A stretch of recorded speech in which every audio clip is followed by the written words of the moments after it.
Loretta, good morning. So may nag-request, sabi, kindly lengthen the talks. Alright. Number one, speaking of courtship,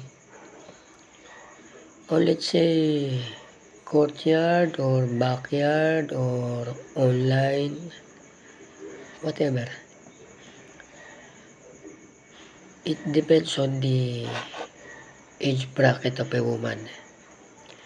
For example, the woman is in elementary level, that is fully guarded by the parents and the grandparents. High school and senior high school, still fully guarded by the parents, grandparents. College, usually guarded by the grandparents and to some extent by the mother and father. But after reaching the age of proper knowledge, meaning to say from 26 to 30 years old, you as a woman, at least in basic capacity, can readily protect yourself against any harm during a date. And or you can have a, let's say, some protection. Let's say you have the photograph of the one you are to meet and send it to your parents or to any friends, or you can have an FB live while you are walking down the street. But that is between you and the guy only. Now,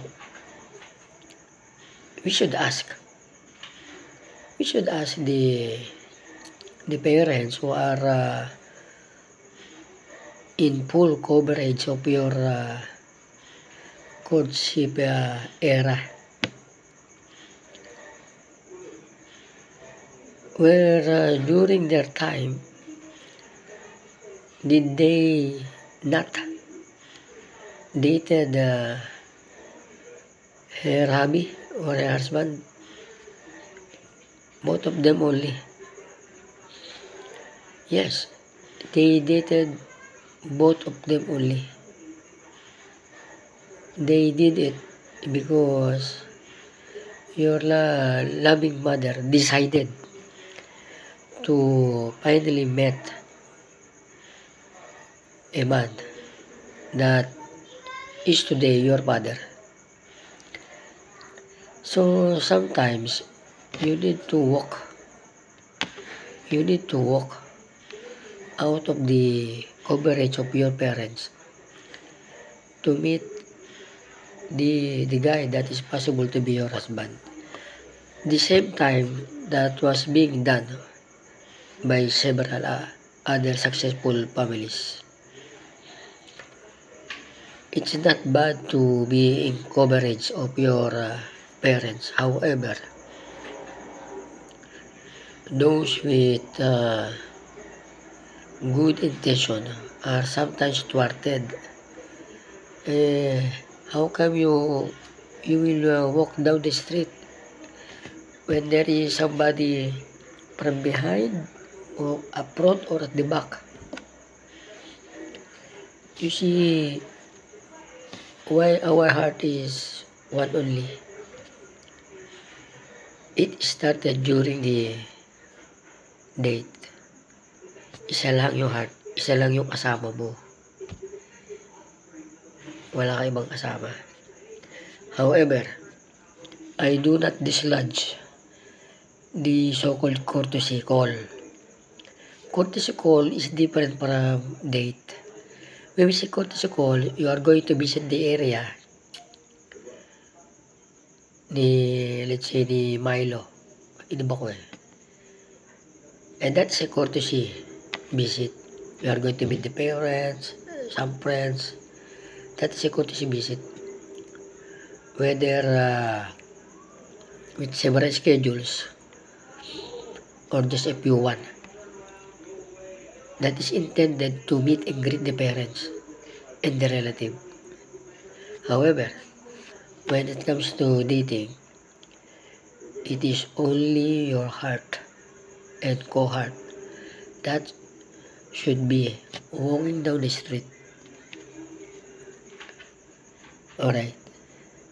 I am not saying not to knock at the door of your house, but I'm merely stating that there is a big difference between courtesy visits. When we say courtesy visits, you are to be with several group of person. You are to be screened there.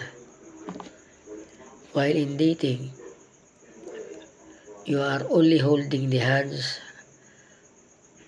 of Lomi. Sa bagay, marami na pang nagtitinda ng Lomi. And Lomi will be holding your hands too. Diba, sweet? Yan. And then, when you become official girlfriend and boyfriend, that is the time of a group date together with the parents. The guy must secure first your approval to be his or to be her boyfriend. And that's it. You can now go to anywhere else together with the parents or by the relatives and any other sort of person. Alright? But in dating, there is no group date. Only ikaw at ako.